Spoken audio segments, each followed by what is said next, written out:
தாவேக தலைவரான விஜய் அவர்கள் அங்க போய் வந்து நிறைய வசனங்கள் பேசியிருக்கார் வழக்கம் போல. முதல்ல என்னுடைய வன்மையான கண்டனத்தை தெரிவிச்சுக்கிறேன். ஏன்னா பாண்டிச்சேரி பற்றி அவர் பேசும்பொழுது அரவிந்தர் ஆசிரமம், பாரதியார் இங்கேருந்து அங்கே போய் சுதந்திர போராட்ட காலத்தில் அவர் தங்கி இருந்தது, பாரதிதாசன் பிறந்த மண் இப்படிலாம் சொல்கிறாரு. ஆனால் ஒன்று முக்கியமாக சொல்ல விட்டுட்டார். மற்றபடி வழக்கம் போல தான். என்னன்னா அங்கே பிளாஸ்ட்டு அதெல்லாம் இல்லை. அது ஒத்துக்கவே மாட்டேங்கிறாருல்ல சார். ஆமா அப்படிங்கறத ஒத்துக்கிட்டாவது அது எப்படி ஒத்துக்குவாங்க? நடிகைகள் காதல் மாதிரி தான். அதிமுக தரப்புலையும் விஜயை கடுமையாக கண்டிக்க மாட்டேங்கிறாங்க. இவங்க பாஜகவும் பெருசாக இது பண்ண மாட்டேங்கிறாங்க. ரங்கசாமி கவர்மெண்ட் பெஸ்ட்ன்றாரு, ஆனால் ஊழல் புகாரெல்லாம் ஒருத்தர் விலகினார். கடைசி வரைக்கும் தான் என்ன பண்ண போறேனே சொல்லாம அவங்க இதை பண்றாங்கன்னு மட்டுமே சொல்றது எந்த விதமான அரசியல்? கிளைமேக்ஸ் தான் அவர் பண்ணுவார். அவருக்கே தெரியாதுங்க. இங்கே என்ன சொல்றாரு, நான் ஆட்சிக்கு வந்தான்றாரா, நான் ஆட்சிக்கு வந்தால் செய்வேன் ஏதாவது சொல்லியிருக்காரா? பேச்சில் மட்டும் சார் நல்லா டெம்போ ஏற்றி பேசுங்க சார், பார்த்தீங்களா நானும் உங்களுக்காக.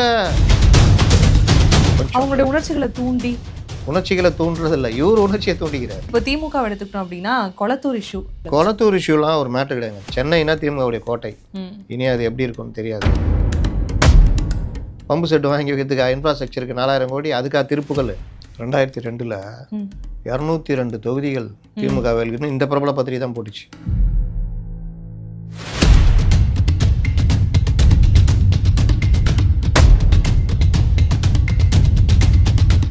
நேயர்களுக்கு வணக்கம். இன்றைய அரசியல் கலந்துரையாடலுக்காக நம்மோடு இணைந்திருக்கிறார் அரசியல் விமர்சகர் திரு முத்தலிஃப் அவர்கள். வணக்கம் சார். வணக்கம் சார். தாவேக தலைவரான விஜய் அவர்கள் கரூர் சம்பவத்திற்கு பிறகு முதல் முறையா இப்போதான் ஒரு பெரிய கேப்க்கு அப்புறமே வந்து பொதுமக்களை சந்திச்சிருக்காரு, அதுவும் பாண்டிச்சேரியில. அங்க போய் வந்து நிறைய வசனங்கள் பேசியிருக்கார் வழக்கம் போல. பாண்டிச்சேரி மக்களும் என் மக்கள் தான், உங்களுக்காகவும் குரல் கொடுப்பெல்லாம் பேசியிருக்காரு. எப்படி பாக்குறீங்க இந்த ஒரு பேச்சு? முதல்ல என்னுடைய வன்மையான கண்டனத்தை தெரிவிச்சுக்கிறேன். ஓகே. ஏன்னா பாண்டிச்சேரி பற்றி அவர் பேசும்பொழுது அரவிந்தர் ஆசிரமம், பாரதியார் இங்கேருந்து அங்கே போய் சுதந்திர போராட்ட காலத்தில் அவர் தங்கி இருந்தது, பாரதிதாசன் பிறந்த மண் இப்படிலாம் சொல்கிறாரு. ஆனால் ஒன்று முக்கியமாக சொல்ல விட்டுட்டார். எது சார்?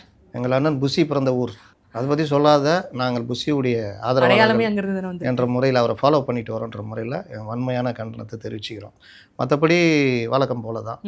என்னென்னா அங்கே பிளாஸ்ட்டு அதெல்லாம் இல்லை. மற்றபடி அப்படியே பேசுகிறாரு.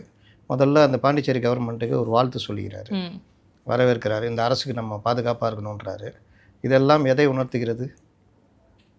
கரெக்டாக சொல்லுங்க பார்ப்போம். எதை சார்? அவர் யார் கூட இருக்கார்? ரங்கசாமி. அவங்களே எதிர்த்து தானே சார் பேசுகிறார் திருப்பி சும்மா நடுவில் அப்படி லைட்டாக. ஆனால் இந்த அரசை நம்ம பாதுகாக்கணுன்றார்ல, இந்த அரசுக்கு நம்ம ஆதரவாக இருக்கணும். அப்போ இந்த அரசு யார் கூட இருக்குது? அந்த அரசு என்டிஏ கூட இருக்குதுங்க. அப்போ அவர் யாரை இது பண்ணுறாரு? அங்கே போனால் நீ அந்த கவர்மெண்ட் எல்லாம் அட்டாக் பண்ணி பேசணும். அது ஒத்துக்கவே மாட்டேங்கிறாருல்ல சார். ஆமா அப்படிங்கிறத ஒத்துக்கிட்டாவது. அது எப்படி ஒத்துக்குவாங்க? நடிகைகள் காதல் மாதிரி தான். நாங்களும் வரும் நண்பராக பழகிக்கிறோம் அப்படின்னு சொல்லிக்கிட்டே இருப்பாங்க. ஒரு நாள் பார்த்தா மேரேஜ் பண்ணிட்டு நாங்கள் கல்யாணம் பண்ணிட்டோன்னுவாங்க. அதனால் அந்த மாதிரி தான். அதில் நான் சொல்ல வர்றது, அந்த முயற்சி போய்கிட்டு இருக்குது. இவருக்கும் அந்த சாஃப்ட் கார்னர் இருக்குன்னு, அந்த கவர்மெண்ட்டுக்கு எதிரான இது இல்லாமல் ஒரு சாஃப்ட் கார்னர். இதை தான் நான் திரும்ப சொல்கிறேன். அதிமுக தரப்புலையும் விஜயை கடுமையாக கண்டிக்க மாட்டேங்கிறாங்க. இவங்க பாஜகவும் பெருசாக இது பண்ண மாட்டேங்கிறாங்க. இவரும் பெருசாக இது பண்ணல. போகிற போக்கில் அது வழக்கமாக சொல்கிறது தானே, மாநிலத்துக்கு நீங்கள் அதை பண்ண மாட்டேங்கிறீங்க, இதை பண்ண மாட்டேங்கிறீங்க, மாநில அந்தஸ்து வேணும், அது இதுன்னு பேசிட்டு இது பண்ணிட்டாரு. நடுவில் யாரோ அமைச்சரை போட்டாங்க ஊழல் புகாரால். நான் ரங்கசாமி கவர்மெண்ட்டு பெஸ்ட்டுன்றாரு, ஆனால் ஊழல் புகாரெல்லாம் ஒருத்தர் விலகினார்ன்றாரு. அதுக்கப்புறம் ஒருத்தர் நியமித்தாங்க, அவருக்கு இது வரைக்கும் இலாக்கா கொடுக்கல. வழக்கம் போல் அது ஒரு அந்த அந்த மக்கள்கிட்ட போய் அங்கே போயுமே திமுக அரசு நம்பாதீங்கன்ற ஒரு திமுக இருக்குல்ல, அதனால் திமுக அரசே இல்லை, திமுகவை நம்பாதீங்க. அப்படின்னு என்ன அர்த்தம்? ஒன்று காங்கிரஸ் விஜய், இல்லை என்டிஏ விஜய், அந்த மாதிரி அவர் போகிறாருன்றது. இங்கே இருக்கிறவங்க நம்பாதீங்க, இந்த ஆட்சி மோசமான ஆட்சி, அதை அகற்றுவதற்கு தாவேக்கா இங்கே களமிறங்கும் அப்படிலாம் சொல்லி கடைசி வரைக்கும் தான் என்ன பண்ண போறேனே சொல்லாம அவங்க இதை பண்றாங்கன்னு மட்டுமே சொல்றது எந்த விதமான அரசியல்? கிளைமேக்ஸ் தான் அவர் பண்ணுவார். ஃப்ளைட் எடுத்துகிட்டு பாகிஸ்தான் போனார் பாருங்க, அந்த மாதிரி தான் பண்ணுவார். அவருக்கே தெரியாதுங்க. இங்கே என்ன சொல்கிறாரு, நான் ஆட்சிக்கு வந்தான்றாரா, நான் ஆட்சிக்கு வந்தால் செய்வேன் ஏதாவது சொல்லியிருக்காரா?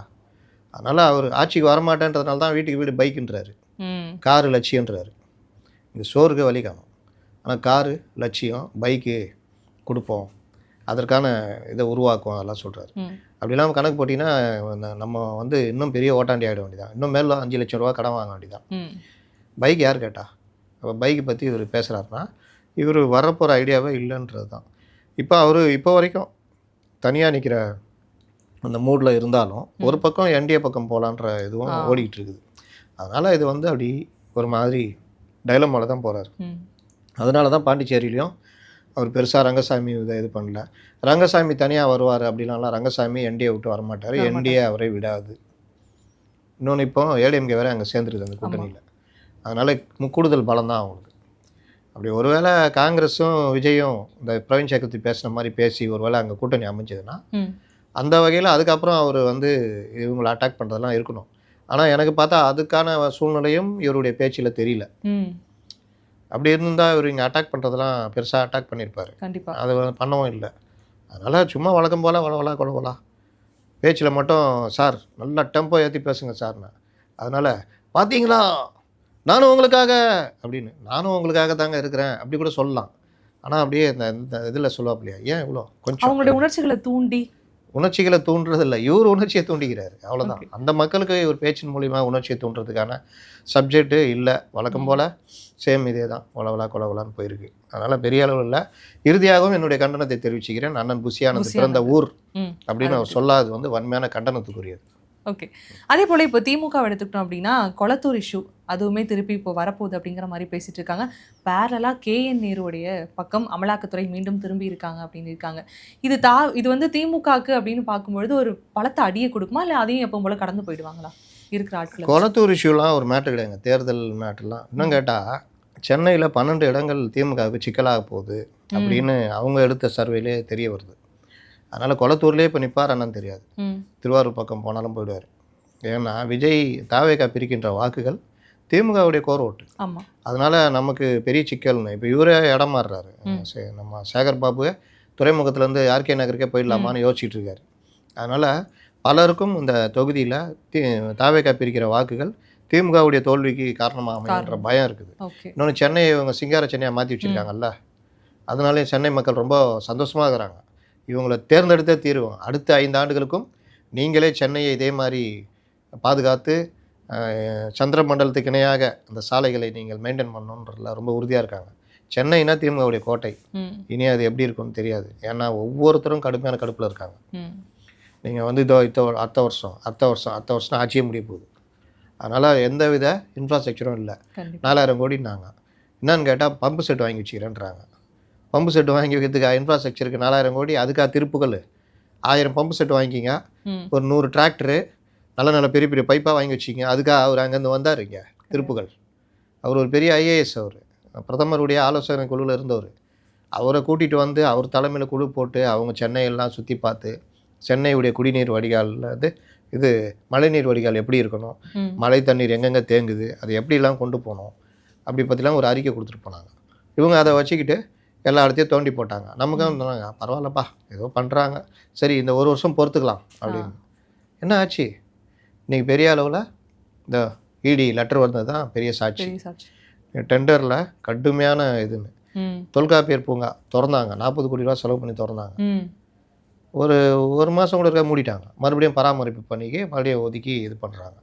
அப்போ பாருங்கள், இதெல்லாம் அடுத்த கவர்மெண்ட் வந்து இந்த மாதிரி விஷயங்கள்லாம் எடுத்து உங்களுக்கு விசாரணை நடத்தினால பெரிய அளவில் இவங்க சிக்குவாங்க. எனக்கு என்னன்னு எதை பற்றியும் கவலைப்படல. அதாவது முதல்வர் மேலே ஒரு பயமே கிடையாது. என்ன வேணால் சொல்லிக்கலாம் முதல்வர்கிட்ட அப்படின்னு. அதிகாரிகளை கையை அவுத்து விட்டால் என்ன ஆகுன்றது இவங்களுக்கு தெரியாது. 91 to 96 இதே அதிமுக ஆட்சி இதே மாதிரி தான் அதிகாரிகளை கையை அவுத்து விட்டது. ஒரு குடும்பத்து கையில் ஆட்சி போனதுடைய விளைவு 2016 ஜெயலலிதா மறைகிற வரைக்குமே அந்த வழக்குகளை அவங்க சந்திச்சிருந்தாங்க. ஜெயலலிதா சந்தித்த பிரச்சனைகள் எல்லாமே 91 to 96 வந்தது தான். அதற்கு பிறகு அவங்க வந்து பெருசாக அந்த மாதிரி விவகாரங்கள்லாம் எதுவுமே மாட்டல. அப்போ இந்த தொல்லை தான், சொத்து குவிப்பு அப்போ வந்தது தான், கடைசி வரைக்கும் அவங்க ஜெயிலில் போகிற வரைக்கும் ஆட்சி. அந்த மாதிரி இவருடைய 21 to 26 ஆட்சி இவருக்கு எந்த அளவுக்கு தொல்லையை கொண்டு வர போகுதுன்றது இனிமேல் தான் தெரியும். அதனால் அதிகாரிகள் எனக்கு என்னன்னு எல்லாம் இது பண்ணுறது, எதை பற்றியும் கவலைப்படுறது இல்லை. ED ஆதாரத்தை எடுத்து கொடுத்தோம் நாங்கள் வழக்கு பதிவு பண்ண மாட்டோன்றது, கோர்ட்டு தலையிட போகுது. நீங்கள் பதிவு பண்ணலாம், கோர்ட்டு தலையிட போகுது. அது பெரிய ஒரு அசிங்கமாக தான் மாறும். நிச்சயமா. நீங்க பேசும்போது சொல்லியிருந்தீங்க, ஒரு நரேட்டிவ் ஒண்ணு செட் பண்ணிட்டு இருக்காங்க அப்படிங்கிற மாரி. இப்போ சமீபமா நான் பார்த்த விஷயம் என்ன அப்படின்னா, ஒரு பிரபலமான ஒரு பத்திரிகை ஒண்ணு. இதுதான் வந்து உளவுத்துறை கொடுத்த தகவல் அப்படின்னு சொல்லி, இப்போ வரைக்குமே வாக்கு சதவீதங்கள் அடிப்படையில திமுக தான் முதலிடத்துல இருக்கு. அப்படிங்கிற ஒரு விஷயத்த குடுத்துட்டே இருக்காங்க. அப்ப மக்கள் என்ன பண்ணுவாங்க? ஓகே, அப்ப திமுக தான் ஜெயிக்க போகுது அப்படின்னா திமுகக்கு ஓட் போடலாம். அப்படிங்கிற மனநிலையை உருவாக்குறாங்களா? 2002ல் ம். 202 தொகுதிகள் திமுக வெல்லுன்னு இந்த பிரபல பத்திரிகை தான் போட்டுச்சு. இவங்களும் ஒரு சேனலும் சேர்ந்துக்கிட்டு ம்.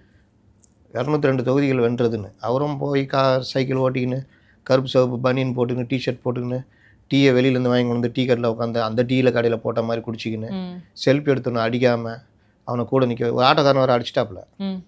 அது வேறு பெரிய பிரச்சனை என்னன்னா அவனை தேடி கணிச்சு கூட்டுவாயா அப்படின்ட்டு 10 செல்ஃபி எடுத்துக்கோ அப்படின்னு நிப்பாட்டி வச்சுலாம் எடுத்த கூத்துலாம் நடந்தது. ஓகே. அப்போ இவர்களே ஒரு நரேட்டிவ் செட் பண்ணாங்க. இதில் ஜோக் என்னன்னா அந்த நரேட்டிவ் அவங்களே நம்பிட்டாங்க. நரேட்டிவ் யாருக்கு? மக்களுக்கு. ஆனால் அந்த நரேட்டிவ் அவங்களே நம்பிட்டாங்க. நம்பணுன்னு ஆச்சுன்னா நம்ம எதுக்கே செலவழிக்கணும்? கீழே அப்படி போகும்போது அடுத்த கட்டத்துக்கு போகல. அதுதான் நம்ம ஜெயிக்க போகிறோமே 202. அது ஏன் நம்ம மக்களுக்கு போயிடலாம் அப்படின்னோன்னா இவர் ஜெயிக்கிறதே பெரிய பிரச்சனை ஆயிடுச்சு. அது வந்து நீங்கள் அந்த மாதிரி இவர்கள் நரேட்டிவ் செட் பண்ணுறதுல கில்லாடிகள். இப்போது இடி மேட்ரு இருக்குது, அதுதானே விவாதிக்கப்பட வேண்டிய விஷயமா இருக்கும் மெயின் ஸ்ட்ரீம் மீடியாக்கள். ஆனால் என்ன விவாதிப்பாங்க? விஜய் பாண்டிச்சேரியில் பேசியது என்ன, பாண்டிச்சேரியை கைப்பற்றுவாரா, அது நேற்று வேறு ஏதாவது இருக்கும். அந்த தாவேகா தொண்டர்கள் அந்த மது பாருக்கு எதிராக போராட்டம் நடத்துகிறாங்க. அந்த போராட்டம் நடத்துறது வந்து செய்தி கிடையாது. அதில் ஒருத்தன் கையை கடிச்சு வச்சுட்டான். ஆமாம் சார். அதுதான் தலைப்பாயிடுச்சு. தெரிதா ஜெர்னலிசம்? கையை கடித்தா ஏய் எதுக்கே போனால் என்ன போராட்டம் நடத்தணும்? அது இவங்களுக்கும் அந்த விஷயங்கள் பற்றி அடிப்படை நாலேஜ் இருக்காது. இவங்க சொல்லாமே அவர்கள் அந்த போராட்டம் நடத்துகிறாங்க. இது வரைக்கும் விஜய் எங்கேயாவது மது விலக்கு, டாஸ்மார்க் பிரச்சனை, போதை கலாச்சாரம், இளைஞர்கள் சீர்ப்பு பேசியிருக்காரா? ஏன்னா அவரே மது இது விற்றுட்டு நான் ரெடியாக வரவான்னு பாட்டு பாடினவர் தானே. அந்த மைண்ட் செட் இருக்கிறது தானே அவருக்கு. அப்போ அவர் போதை வந்து அவருக்கு பெரிய மேட்டராக தெரியல. இல்லாட்டி லோகேஷ் கனகராஜே ஒன்று விட்டுருப்பாரு. நான் அடுத்த 2 வருஷத்தில் ஆட்சி பிடிக்கணும், நான் இது பண்ணுகிறேன், இப்போ வந்துட்டு என்னையே போதை மருந்து விற்றுட்டு ரெடியாக வரவான்னு பாட்டு எடுக்கிறேன். லோகேஷ் தானே அந்த படம் எடுத்தது. எனக்கு வேறு டைரக்டர்லாம் தெரியாது. அப்போது அந்த கோவம் வரணும்ல. என்னையா எடுக்கிறேன்? எம்ஜிஆர்னு என்ன சொல்லுங்கிறாங்க. எம்ஜிஆர் என்ன பண்ணார் பார்த்தியா? அவரே சீரட்டு பீடி குடிக்க மாட்டார், யாரையுமே இது பண்ண மாட்டார்.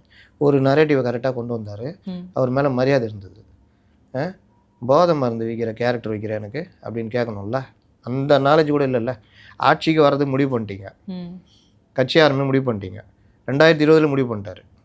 2020லேருந்து 25 அவர் படவில் விலகிறவட்டும் 2-3 படம் எடுத்திருப்பார்.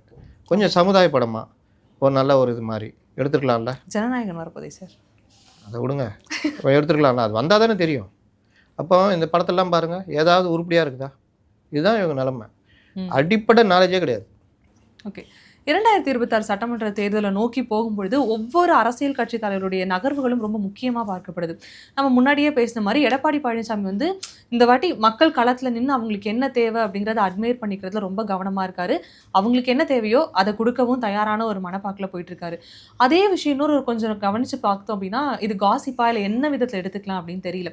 ஜேபா அவர்களுடைய பாணியை கையில் எடுக்கிறாரோ, அதிரடியா ஜெயலலிதா அவருடைய பாணியை வந்து கையில் எடுக்கிறாரோ, அதிரடியா 1000 வேட்பாளர்கள் வந்து களமிறக்க போறாரு அப்படிங்கிற ஒரு தகவல். ஐயோ, நீங்களும் அந்த 1000 வேட்பாளரா? என்னதான் அதுக்கு நான் வேற என்னது கிண்டல் பண்ணேன். ஓகே, 2000 வேட்பாளர்னு அதை போய் தலைப்பா போட்டு வச்சுக்கிறாங்க. இதை பார்த்துட்டு என்கிட்ட ஏங்க நீங்களுமான்றாங்க. ஏங்க நான் கிண்டல் பண்ணாங்க, அதை போட்டு தலைப்பாக்குனா என்னங்க? 1000 ஏங்க எவனாவது எதாவது எழுதி விட்டு போவாங்க. 1000 வேட்பாளர் தலைகீழாக படுத்துக்கொண்டு வேட்பாளர் பட்டியலை பார்க்கிறா அப்படின்னோன்னா நீங்கள் எல்லாம் வந்துட்டு ஏங்க எடப்பாடி வீட்டில் தலைகீழ படுத்துக்கிட்டு வேட்பாளர் பட்டியலை பார்க்குறாராமே அப்படின்னா என்னங்க பண்ணுறது? ஒவ்வொரு கட்சியும் வேட்பாளர் தேர்வில் ஒவ்வொரு ஸ்டைல் வச்சுருப்பாங்க. இப்போ இவங்க பெண்ணு யாரை சொல்லுதோ அந்த ஃபைனல் ரிசல்ட்டு, அதை தாண்டி சில உள்ள நுழையிறது இருக்கும், இல்லை பெண் ஆட்களை கரெக்ட் பண்ணி உள்ள நுழையிறது இருக்கும். இதெல்லாம் தாண்டி கொஞ்சம் தனி இன்ஃப்ளூயன்ஸு, முதல்வர் இன்ஃப்ளூயன்ஸு, அந்நியார் இன்ஃப்ளூயன்ஸு, உதயநிதி இன்ஃப்ளூயன்ஸு இப்படிலாம் வரும். உதயநிதி இன்ஃப்ளூயன்ஸில் வந்தால் இறுதிப்படுத்துறது பெண்ணு தான் அப்படின்னு வரும், அதில் சண்டை வரும். இந்த மாதிரி பல விஷயங்கள் அவங்க ஸ்டைலு. காங்கிரஸுக்கு அதெல்லாம் இல்லை. எவன் துட்டுக்கு தான் வா வந்து பல்லக்கில் ஏறி பார்த்துக்கோ, துட்டு மீதியெல்லாம் திமுக பார்த்துக்கோ அப்படி அவங்க. பாஜக அவர்கள் ஒரு ஸ்டைல் வச்சுருப்பாங்க, வேட்பாளர் தேடிட்டு இருப்பாங்க. 45 கொடுத்துட்டா 20 இருக்குது, இன்னும் 25 எங்கே போகிறது அப்படின்னு. அது ஒரு பார்ட்டு. இது இல்லாமல் இப்போ அதிமுகவுக்கு அவர்கள் ஒரு ஸ்டைல் வச்சுருப்பாங்க. ஒருவேளை இவர் எடப்பாடியுடைய சன்னு அமைச்சர்கள், பழைய முன்னாள் அமைச்சர்கள், இந்த மாதிரி யாராவது ஸ்க்ரூட்னைஸ் பண்ணி எதாவது கொடுக்குறது, இந்த மாதிரி அது தனி. அப்போது இந்த மாதிரி விவகாரங்கள்லாம் ஒவ்வொருத்தரும் ஒவ்வொரு ஸ்டைலு. இன்னொன்று 1000 எடுத்து வச்சுக்கிட்டு 2000 எடுத்து வச்சுக்கிட்டுலாம் கிடையாது. இந்த தொகுதினா அந்த தொகுதிக்கு தெரியும் இவர் ஆப்டான ஆள், இல்லாட்டி ஒரு 2-3 பேர் இருப்பாங்க. அதில் யாராவது ஒருத்தர் அந்த நேரத்தில் தேர்ந்தெடுப்பாங்க. இன்னொன்று அந்த தொகுதியே எதிர்க்கட்சிக்கு போயிட கூட வாய்ப்பு இருக்குது. அதனால் அந்த நேரத்தை பொறுத்து ஒவ்வொருத்தரும் இது பண்ணுவாங்க. சில பேருக்கு இந்த தொகுதி நிச்சயம் தெரியும், அவர்கள் அதுக்கான முயற்சி எடுப்பாங்க. அதெல்லாம் நடக்கும். 1000 பேரை வச்சுக்கிட்டு இருக்காரு, 2000 பேர் வச்சுக்கிட்டு இருக்காரு. நான் கணக்கு எனக்கு ஒன்றும் புரியல. இதெல்லாம் இன்றைக்கி ஜேர்னலிசம் தூச்சு தான், கையை கடிக்கிற ஜேர்னலிசம் மாதிரி தான். கையை கடிக்கிறது. ஓகே. ஆளும் திமுகவோட கூட்டணியில் இருக்கிறது காங்கிரஸ் தான். ஆனால் காங்கிரஸுடைய வலுவான சத்தம் தமிழ்நாட்டில் ஒலிக்க வாய்ப்பே இல்லையா? ஏன் பிரவீன் சக்கரவர்த்தி வந்தார் என்ன? இவங்க அவங்களுக்கான ஸ்பேஸே கொடுக்க மாட்டேங்கிறாங்கன்ற ஒரு குற்றச்சாட்டு இருந்துட்டு இருக்கு. கொடுக்கலாம், நாங்கள் எடுத்துக்க போகிறோம். இந்த பிரவீன் சக்கரவர்த்தி போய் 3 மணி நேரம் பேசினார். பாண்டிச்சேரியிலையும் கேரளாலையும் கூட்டணி அப்படின்னா இவங்களுக்கு இப்போ கடுப்பாமல் ஆகாதா? கண்டிப்பாக. அவர் சொல்கிறாரு அது மாதிரி எண்ணம் எல்லாம் இல்லை, எங்களுக்கு தலைமை தலைமை உங்கள்கிட்ட சொல்ல போகுது. தலைமை எப்பவுமே 2-3 வேலை செய்யும். ராகுல் காந்தி அவர் அமைச்சிருக்காரு. அவர் ராகுல் காந்தியுடைய ஸ்ட்ராட்டஜிஸ்ட், அவர் இன்டலெக்சுவல் இதுடைய தலைவர், அகில இந்திய தலைவர். அப்போ அவர் வந்து இவர்கிட்ட வந்து பேசுகிறாரு. 3 மணி நேரம் பேசிட்டு போகிறார். இங்கே 5 பேர் குழு போட்டு, அண்ணன் மன்னிச்சுக்கண்ணே, குழு போட்டுக்கிறோம், எப்போ சொன்னீங்கன்னா நாங்கள் வரேண்ணே அப்படின்னு. வரலாம் போ, ஜனவரி பிப்ரவரி தான் போடுவோம், சரி போ. இல்லைன்னா மரியாதை நிமித்தமாக தங்களை சந்திக்க வந்தோம். அதுக்குள்ளே இங்கே 39 பேர் கொண்ட பட்டியலை அளித்த காங்கிரஸ். அப்புறம் நேற்று ஒரு இது பார்த்தேன், 75 தொகுதிகள் கேட்கும் காங்கிரஸ், 3 இதுவாம். இன்னொன்று 40 தொகுதிகள் ப்ளஸ்ஸு அமைச்சரவையில் பங்கு. இன்னொன்று 40 தொகுதிகள் ப்ளஸ் 5 மாநிலங்களவை. டேய், ஒரு டேர்முக்கு 6 தான் மாநிலங்களவையே. இப்போ திமுக இருக்கிற அந்த இதுக்கு 3 பேர் தான் இது பண்ண முடியும். மீதி 2 ஏடிஎம்கே, 4 திமுக, 2 ஏடிஎம்கே. இதில் எங்கே உனக்கு 5 அப்படியே வாரி கொடுப்பாங்க. 1 கொடுத்தாலும் பெரிய விஷயம். பா சிதம்பரத்துக்கே கெஞ்சி கூத்தாடினாங்க. அந்த மாதிரி மாநிலங்களவை இது. இப்படிலாம் உருட்டுறாங்க. இந்த உருட்டலை ஒருத்தன் பார்ப்பான், ஒருத்தர் நியூஸ் அடிப்பான். அவன் பாவம் என்ன பண்ணுறது, 25,000 வேலை செய்வான். டே நியூஸ் எங்கடா, இதோ இருங்க. அது காங்கிரஸின் புது வியூகம், திமுகவுக்கு நெருக்கடி அப்படின்னு போட்டு அடிச்சு அவன் அதை எடுத்து போட்டுருவான். நல்லா இருக்குதே, ஒன்றே 10 பேர் படிப்பான். அதை எடுத்துகிட்டு ஒருத்தன் கார்டு போடுவான். அதை எடுத்துகிட்டு நீங்கள் என்கிட்ட கேள்வி வருவீங்க, நான் தலையில் அடிச்சுக்கிட்டு என்னங்க இதுன்றது. அதனால் காங்கிரஸ் வந்து அவங்க என்ன நினைக்கிறாங்கன்னா, நமக்கு தேவை, காங்கிரஸ் இல்லாமல் பண்ண முடியாது. ஆனால் காங்கிரஸ் எந்த லட்சத்தில் இருக்குதுன்னு நமக்கு தெரியும். ஒரு தடவை 60 சீட்டு கொடுத்தார் கலைஞர் 2011. 63 கேட்டு சண்டை, டெல்லி வரைக்கும் தகராறு. இங்கே டிஎம்காரங்க ஒளிஞ்சான் 60 நமக்கே அப்படின்னு. அந்த தொகுதியெலாம் அவன் என்ன ஜாலி இல்லை, அதனால் எல்லாம் பட்டாசுலாம் வெடிக்கிறாங்க, கூட்டணி முறியுது, காங்கிரஸ் வெளியே போகுதுன்னு. இவ்வளோ அளவுக்கு 3 தொகுதிக்காக சண்டைலாம் போட்டு கடைசியில் கலைஞர் பார்த்தார், அவர் கொஞ்சம் லிபரல், சரி போய் தொலைங்கன்னு கொடுத்துட்டார். 63 தொகுதி எவ்வளோ ஜெயிச்சாங்க சொல்லுங்கள்? 63 கேட். ஓகே, அதான் நமக்கு தான் அங்கே இருக்க. இப்போ பீகாரில் எவ்வளோ? 61 தொகுதி, ஜெயிச்சது 6. 10% ஸ்ட்ரைக் ரேட்டு ஆவரேஜ். அப்போ கலைஞர் அவர் பாணியிலே சொன்னார், ஏம்பா 63 நாயன்மார்கள் மாதிரி போனீங்க, 5 பாண்டவர்கள் மாதிரி வரீங்களப்பா அப்படின்னாரு. அதனால் இது பெண்ணு சர்வே எடுத்திருக்கோம் இந்த இடத்துல இதுன்னு. இன்னொன்று திமுககாரங்களுக்கு ஒரு கோபம் என்னையா எப்போ பார்த்தாலும் இவங்களே கொடுத்துட்டு நம்மளே இவங்களுக்கு வார வச்சு நம்மளே இவங்களுக்கு இது பண்ணுறோம். அப்புறம் பார்த்தா அந்த தொகுதி காங்கிரஸ் தொகுதின்னு மாறி போயிடுது, அவன் என்ன வேலை செய்கிறான், எதுவுமே இது பண்ண முடியும் இப்படி. அப்போ அதில் ஒரு இது, காங்கிரஸ் நின்ன தொகுதி ஜெயிச்ச தொகுதியில் நம்ம நிற்கணும்னு. சரி, அப்போ காங்கிரஸ் எங்கே நிற்க வைக்கிறது? ஏடிஎம்கே பலமாக ஜெயிச்சாங்களா, அங்கெல்லாம் நிற்கணும். அப்போ நீங்கள் 40 கொடுத்தாலும் 25 தொகுதி அங்கே போயிடும் ஏடிஎம்கேக்கு. அப்போ அந்த மாதிரி பிரச்சனைலாம் பார்த்து தள்ளுற ஏற்பாடு இருக்குது. அதுக்கு தான் இவர்கள் இனங்கண்டு போனதுன்ற மாதிரிலாம், நாங்கள் இத்தனை தொகுதி இனம் கண்டுருக்கோம். அதனால் அந்த பேச்சுவார்த்தை குழு இவங்கள்ட்ட பேசியிருக்காங்க. அதான் நாங்கள் குழு அமைச்சிருக்கோம், தகவல் மட்டும் சொன்னாங்க, பட்டியல்லாம் கொடுக்கல. இப்போ அவர் வந்து பிரவீன் சக்கரவர்த்தி பார்த்துட்டு போனதில் இவங்களுக்கு கொஞ்சம் கோவம் இருக்கும். என்னையா இங்கே வந்துட்டு அங்கே அவரை கூப்பிட்டு வச்சு பேசுகிறீங்க அப்படின்னு. அப்போ பாண்டிச்சேரியில் காங்கிரஸ் தாவேக்கா, கேரளாவில் ஒரு 10 சீட்டு தாவேக்கா கொடுக்குறாங்க. ஏன்னா கேரளாவில் விஜய் ரசி இருக்காங்க, அவர் பிரச்சாரம் பண்ணார்னா காங்கிரஸுக்கு அது லாபமாக அமையும் அப்படின்னு அவங்க பார்க்குறாங்கன்னா, அப்போ தமிழ்நாடு நாங்கள் பைத்தியக்காரங்களாம் திமுக கேட்கும். சரி அப்படியே இருந்துட்டு போங்க, நாங்கள் இங்கேயும் தாவேக்கா கூட போகிறோம்னா, எப்பா இருப்பா சும்மா சொன்ன ஒரு பேச்சுக்கு போயிட்டேன்னா காங்கிரஸ் போயிட்டா சிக்கலாகிடும்ல திமுக. அதே நேரத்தில் காங்கிரஸ் இருந்தால் தான் நமக்கு பலம்ன்றதையும் காமிச்சிக்க மாட்டாங்க.